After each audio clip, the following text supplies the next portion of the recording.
Imagine करें कि आप एक रेस्टोरेंट गए हैं, had good food and bill rupees में नहीं डॉलर्स में आ जाए। अभी तक आपने जो 99 रुपीज का देखा था, अब वो आपसे 9.9 डॉलर्स मांगने लगे। Strange isn't it? ये कोई इमेजिनरी स्टोरी नहीं है, but Switzerland of the east कहलाने वाली कंट्री के फेल्ड बैंकरप्ट स्टेट पहुंचने की रियल स्टोरी है। Hello and welcome to Ecoholics. Let's understand Lebanon में फायर और फ्यूरी आखिर है क्यों, सिविल वॉर से खराब हालत तक वो पहुंचे कैसे, अब हुआ क्या। सबसे पहले Lebanon pound lost 95% of its value since 2019। Secondly 75% of population उनकी पॉवर्टी में पहुंच गई है। थर्ड, पावर कट्स बहुत ज्यादा हो रहे हैं। अगर मैं एस्टिमेट के बारे में बताऊं तो 80% ऑफ द हाउसेज में इलेक्ट्रिसिटी ही नहीं आ रही है। जनरेटर्स की रनिंग कॉस्ट एक मंथ ऑफ सैलरी से भी ज्यादा होती जा रही है। एमएसएमई बस बेयर मिनिमम अपनी नीड्स पूरी कर पा रहे हैं। आगे medicine shortage, private hospital unaffordable हो गए हैं और पब्लिक हॉस्पिटल्स में ना इलेक्ट्रिसिटी है और ना मेडिसिन। अगला करेंसी शॉर्टेज, बैंक्स ने लिमिट्स पुट कर दिए हैं ऑन विड्रॉल्स, जैसे इंडिया में डिमोनेटाइजेशन के टाइम हुआ था उसी टाइप। तो जैसे आप देख सकते हैं यहाँ पे डेस्परेशन लोगों का इतना ज्यादा बढ़ गया है कि people have come to the banks to just fetch their own money. अपना ही पैसा निकालने के लिए इन्होंने एक टॉय गन का यूज किया और वहां पे दहशत मचाई। एक्चुअली जब बाद में पता चला तो इनकी सिस्टर का कैंसर ट्रीटमेंट चल रहा था और वो पैसे ना होने के कारण हॉल्ट पे आ गया था, इसीलिए she had to come to the bank any how.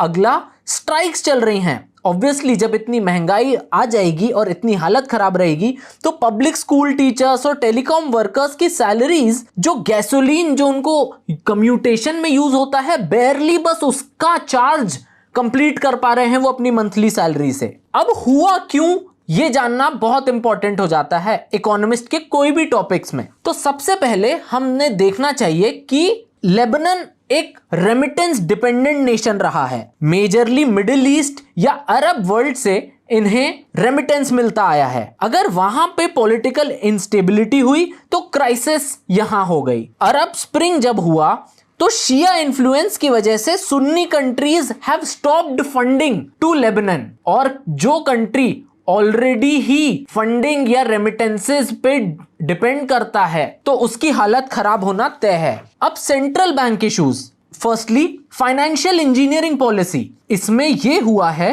कि उन्होंने 2016 में बोला कि हम 10 to 15% तक इंटरेस्ट रेट दे देंगे न्यू डॉलर डिपॉजिट्स पे। तो अब जिन लोगों ने अपने डॉलर्स डिपॉजिट किए उन्हें लगा लेबनान में डेवलपमेंट होगा by investing these dollars in tourism या बैंकिंग सेक्टर या मैन्युफैक्चरिंग सेक्टर, जो उनके स्ट्रॉन्ग सेक्टर्स हैं। पर इन रियलिटी क्या हुआ, ये पूरे डॉलर्स डेट दे दिया गया किसको, गवर्नमेंट को। और गवर्नमेंट में इतना ज्यादा करप्शन है कि वो वापस कभी देने के लिए लायक ही नहीं बचे। तो जब डिपॉजिटर्स, आपको जान के बहुत हैरानी होगी कि इनका डेट 500% ऑफ जीडीपी हो गया है गवर्नमेंट का।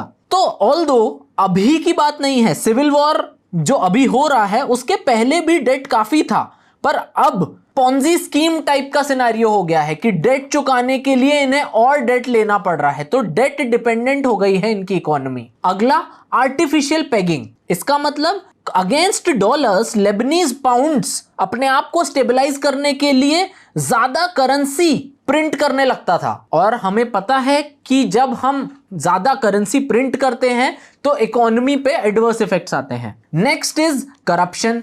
तो करप्शन की हम ऑलरेडी बात कर चुके हैं। हेड ऑफ सेंट्रल बैंक ही एम्बेजलिंग फंड्स, जो पब्लिक फंड्स हैं, सेंट्रल बैंक का head is charged with embezzling public funds and other crimes.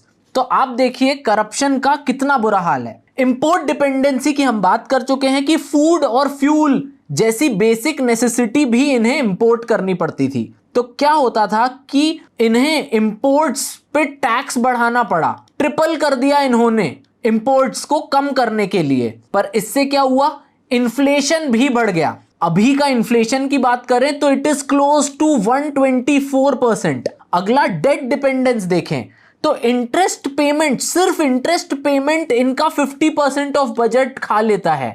तो डेवलपमेंट तो ये कैसे ही कर पाएंगे। अगले कुछ इश्यूज देखें तो कोविड-19 पैंडेमिक ने टूरिज्म इंडस्ट्री, जो इनकी मेन कंट्रीब्यूटर थी, उसको बहुत ज्यादा अफेक्ट किया। जो बेरूट में एक पोर्ट पे एक्सप्लोजन हुआ था 2020 में, उससे भी बहुत इनकी इकोनॉमी को फर्क पड़ा। अब आप पूछेंगे कि एक पोर्ट है, उससे इतना ज्यादा फर्क कैसे पड़ा? वो पोर्ट उनका मेन पोर्ट था जो 70% ऑफ उनके इंपोर्ट्स को हैंडल करता था। इससे क्या पता चला कि पॉलिटिकल केयरलेसनेस भी है कि आपका इतना इंपॉर्टेंट पोर्ट है और उसमें अमोनियम नाइट्रेट आपने स्टोर करके रखा है जो ब्लास्ट हुआ। अब इससे और क्या हुआ, इन्फ्लेशन अगेन राइज हो गया। और अभी की रीसेंट बात करें तो रशिया यूक्रेन क्राइसिस से और ज्यादा लेबनान को भी फर्क पड़ा है। अब how did it differ from the collapse? अब इतने दिनों तक उन्होंने अपना कोलैप्स कैसे डिफर कर लिया? इसका रीजन है उनका बैंकिंग सिस्टम। उनका बैंकिंग सिस्टम बहुत स्ट्रांग माना जाता था, इसीलिए ही उसे स्विट्जरलैंड ऑफ द ईस्ट बोला जाता था। पर अभी क्या कर दिया है उन्होंने, 70% लेंड कर दिया है एक इनएफिशिएंट गवर्नमेंट को जो काम नहीं करती है। पर अब वो क्या कर रहे हैं ये भी जानना जरूरी है। तो वो मूव कर रहे हैं डॉलराइजेशन की वजह से। जो मैंने आपको जैसे एग्जाम्पल दिया था शुरू में कि दुकानों पे $0.99 लिखा है, पहले ये लेबनीज पाउंड था। अब डॉलराइजेशन मतलब क्या कि ये लोग अपनी करेंसी ही डॉलर बनाने में आ गए हैं। अब इसका एम है कि इन्फ्लेशन ईज हो जाए, जिससे इनकी करेंसी थोड़ी स्टेबलाइज हो जाए, एक्सचेंज रेट्स थोड़े से स्टेबलाइज हो जाएं। पर क्या ये फर्स्ट टाइम है कि कोई भी कंट्री ऐसा स्टेप उठा रही है? नहीं। तो इक्वाडोर और जिम्बाब्वे ने डॉलर को अडेप्ट कर लिया है अपना हाइपर इन्फ्लेशन को कंट्रोल करने में। पर क्या ये सक्सेसफुल हुआ? वी कैन से इसकी मिक्स्ड सक्सेस है। आपको इसका एवेल्युएशन चाहिए तो let us know in the comments, अलग से इसका एक वीडियो बनाएंगे। अब हुज डिसीजन वाज इट? आपको बेसिकली लगेगा कि ये तो गवर्नमेंट का डिसीजन होगा कि हम डॉलर्स पे शिफ्ट हो जाते हैं, पर सरप्राइजिंगली नहीं। ये डिसीजन कंपनीज और इंडिविजुअल्स ने लिया है क्योंकि उन्होंने रिफ्यूज करना स्टार्ट कर दिए हैं पेमेंट्स इन लेबनीज पाउंड्स, क्योंकि उसकी वैल्यू धीरे धीरे घटती जा रही है। It had started with luxury goods and services for the wealthy and tourist, but धीरे धीरे सभी ने, रेस्टोरेंट से ग्रोसरी स्टोर्स तक, सभी ने डॉलर्स में ही पेमेंट लेने स्टार्ट कर दिए हैं। पर डॉलराइजेशन से क्या इश्यूज होंगे ये जानना भी बहुत इंपॉर्टेंट है। तो और लोग शायद पॉवर्टी में चले जाएं, जिससे क्राइसिस और डीपन हो जाए। According to a survey by ILO, 90% of Lebanese people still get their pays in Lebanese pound। और इससे एम्प्लॉयर्स पे भी असर पड़ा है क्योंकि उन्हें डॉलर्स की मांग कर रहे हैं एम्प्लॉइज। तो फूड एंड नेसेसिटीज तक नहीं मिल पाएंगी लोगों को, इसीलिए पॉवर्टी में चले जाएंगे। इनइक्वालिटी इतनी ज्यादा बढ़ जाएगी। ऑलरेडी लेबनान 129th रैंक करता था 141 कंट्रीज में इन income inequality index. Also black marketing of dollars have already started. अब ये पॉलिटिकल एंड फाइनेंशियल लीडर्स अभी भी रेजिस्ट कर रहे हैं डॉलराइजेशन को। क्यों? क्योंकि इससे वो वेस्टफुल स्पेंडिंग नहीं कर पाएंगे, ब्राइब नहीं ले पाएंगे और करप्शन अल्टीमेटली कम हो जाएगा, पर उनके इंटेंट्स नहीं सर्व हो पाएंगे। अब व्हाट्स नेक्स्ट? सबसे पहला क्वेश्चन हम जो पूछते हैं वो है where is IMF in the scenario? ये मदद क्यों नहीं करने आ रहा है आईएमएफ? तो आईएमएफ ने रीस्ट्रक्चरिंग ऑफ बैंक सजेस्ट किया था, इनएफिशिएंट गवर्नमेंट एजेंसीज को हटाने के लिए बोला था, करप्शन को रिड्यूस करने के लिए बोला था और एक क्रेडिबल और ट्रांसपेरेंट एक्सचेंज रेट सिस्टम बनाने को बोला था। पर लेबनान क्योंकि वो करप्शन नहीं कर पाएंगे तो पॉलिटिकल लीडर्स अग्री ही नहीं कर रहे हैं। Since economics doesn't operate in vacuum, Lebanon needs to first address the political crisis and eventually get into fixing the economic crisis. So this was the complete explanation of Lebanon. We hope you enjoyed the country evaluation series. Thank you